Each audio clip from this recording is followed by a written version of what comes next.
এবার 12 কেজি এলপিজির দাম 50 টাকা বাড়িয়ে 1365 টাকা নির্ধারণ করেছে Bangladesh energy regulatory commission BERC. সোমবার সংবাদ সম্মেলনে বিইআরসি নতুন এই দামের ঘোষণা দেয়। সৌদির আরামকোর ফেব্রুয়ারির সৌদির সিপি অনুযায়ী ভোক্তা পর্যায়ে এলপিজির এই মূল্য নির্ধারণ করা হয়েছে বলে জানায় বিইআরসি। এর আগে গেল 4 জানুয়ারি 12 কেজি এলপিজি সিলিন্ডারের দাম 53 টাকা বাড়িয়ে 1306 টাকা নির্ধারণ করেছিল বিইআরসি। যদিও সরবরাহ সংকটে দেশে খুচরা পর্যায়ে বেশ কিছুদিন ধরে বিইআরসি নির্ধারিত দামের থেকে অনেক বেশি দামে বিক্রি হচ্ছে এলপিজি সিলিন্ডার।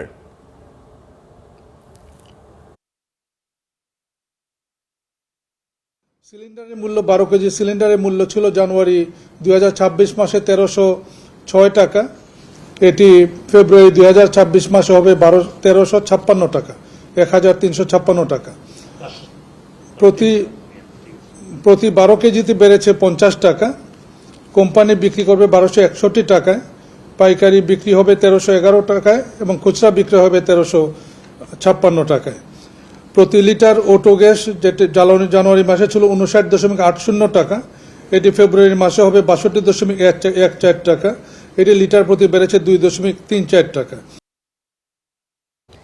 এলপিজি সরবরাহের দাম ও নিয়ে বিস্তারিত জানাতে এনার্জি রেগুলেটরি কমিশন বিইআরসি থেকে আমাদের সঙ্গে যুক্ত হচ্ছেন সহকর্মী মাজার মাহবুব। নতুন তো সিদ্ধান্ত হলো, এই যে দাম নির্ধারণ করা হয়েছে, এর আসলে বাজার পর্যায়ে কিংবা ভোক্তা পর্যায়ে আসলে প্রভাব কতটুকু পড়বে, কিংবা সরবরাহ ব্যবস্থা কি স্বাভাবিক হবে, এমন কোনো ইঙ্গিত কি দিয়েছে কমিশন?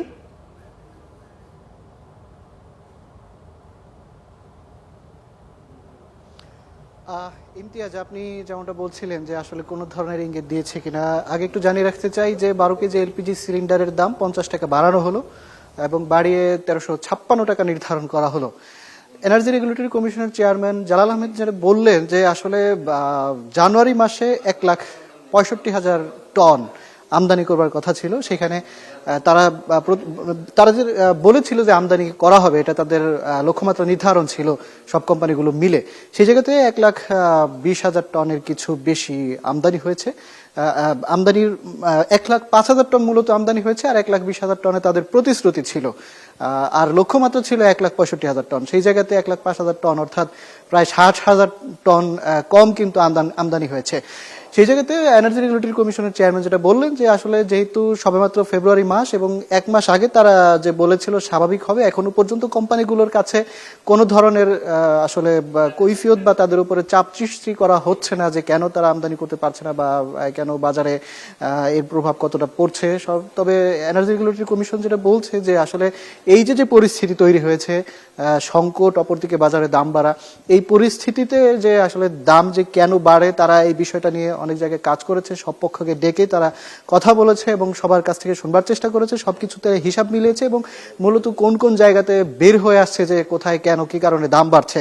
সেই জায়গাতে আসলে ভবিষ্যতে যখন দাম নির্ধারণ হবে, মূল্য নির্ধারণ হবে এবং বিভিন্ন পক্ষের সঙ্গে আলোচনা হবে, এই যে সমস্যাগুলো তৈরি হয়েছে এই সময়ের মধ্যে উঠে এসেছে, এগুলো নিয়ে আসলে আলোচনা করা হবে, এমনটি কিন্তু এনার্জি রেগুলেটরি কমিশন জানিয়েছে যে আসলে এর মধ্যে যে সমস্যাগুলো ধরা পড়েছে সেগুলো নিয়ে ভবিষ্যতে আলোচনা করা হবে। এছাড়া বলেছেন যে তারা জানিয়েছে যে ভোক্তা পর্যায়ে যে দাম যেটা বাড়ে মূলত এই সংকটের কারণে অতিরিক্ত দাম বেড়েছে এবং ফেব্রুয়ারি মাসের শেষের দিকে হয়তো সেই সংকট কিছুটা কমবে, এমনটাই কিন্তু প্রত্যাশাও করেছেন এনার্জি রেগুলেটরি কমিশন। এই ছিল ইমতিয়াজ আমার কাছে আজকের সর্বশেষ খবরাখবর। মাঝার, আপনাকে অসংখ্য ধন্যবাদ।